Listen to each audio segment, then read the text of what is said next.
Hi, this is Nicole Toops, and I chose to do my master's project on coarctation of the aorta. I chose aortic coarctation because after learning about the disease during didactic year, I wanted to know more about why this disease occurs and what treatment options are available for those affected. During this presentation, I will cover the etiology, signs and symptoms, how to diagnose, and how to treat aortic coarctation.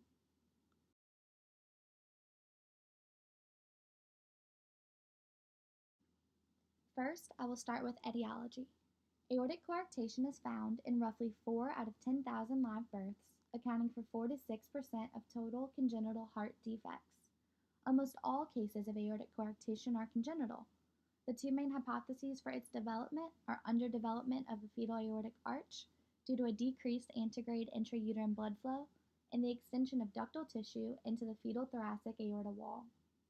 Although congenital causes predominate, aortic coarctation has also been linked to genetic factors, including an increased familial risk and an association with Turner syndrome 46XO.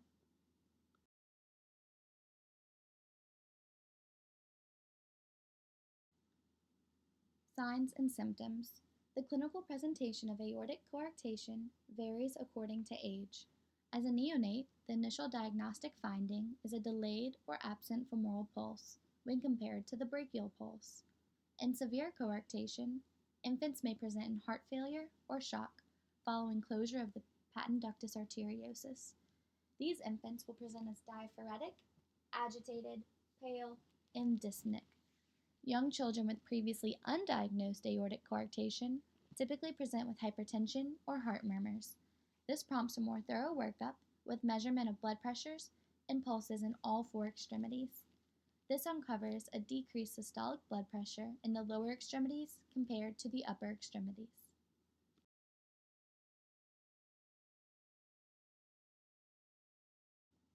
Similarly to young children, the most common presenting sign of undiagnosed aortic coarctation in adults is hypertension. Most adults with aortic coarctation will also have unequal lower extremity and upper extremity blood pressures.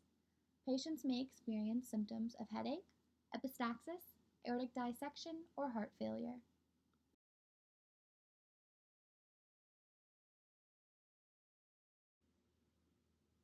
Diagnosis. On chest x-ray, you can see rib scalloping, which is due to the enlarged collateral intercostal arteries appearing as scalloping of the inferior border of the ribs. You may also see a 3 sign along the aortic shadow on a posterior-anterior view on chest x-ray. This is due to the area of coarctation and the poststenotic aortic dilation of the descending aorta. TTE with Doppler is also diagnostic for aortic coarctation when the pressure gradient is greater than 20 millimeters of mercury. Typically, this pressure gradient is directly related to the severity of coarctation. However, collaterals providing blood flow around the coarctation could conceal a more severe coarctation.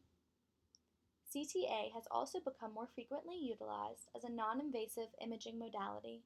It was found to be more sensitive and accurate than TTE.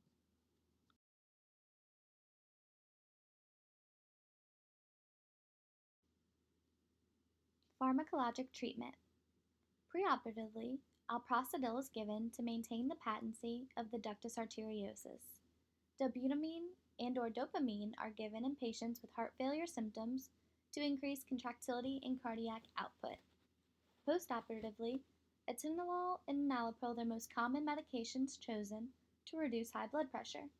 However, a study has shown similar efficacy between the two drugs in reducing systolic blood pressure, but only enalapril was shown to have a significant reduction in left ventricular mass index. Therefore, enalapril was shown to be the superior choice due to less adverse effects and increased efficacy.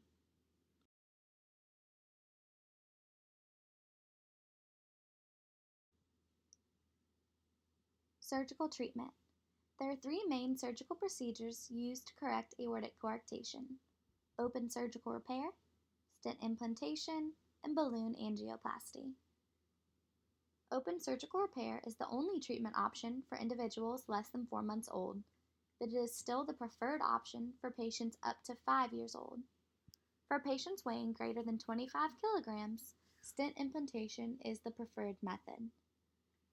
Balloon angioplasty has been found to be associated with a higher rate of aortic wall injury and recurrent obstruction than stent therapy, so is no longer viewed as the preferred method.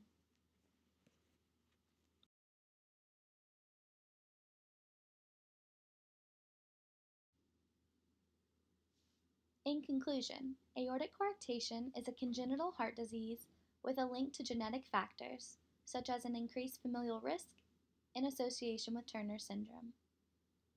Though there are medical management options, the only definitive treatment for aortic coarctation is surgical intervention.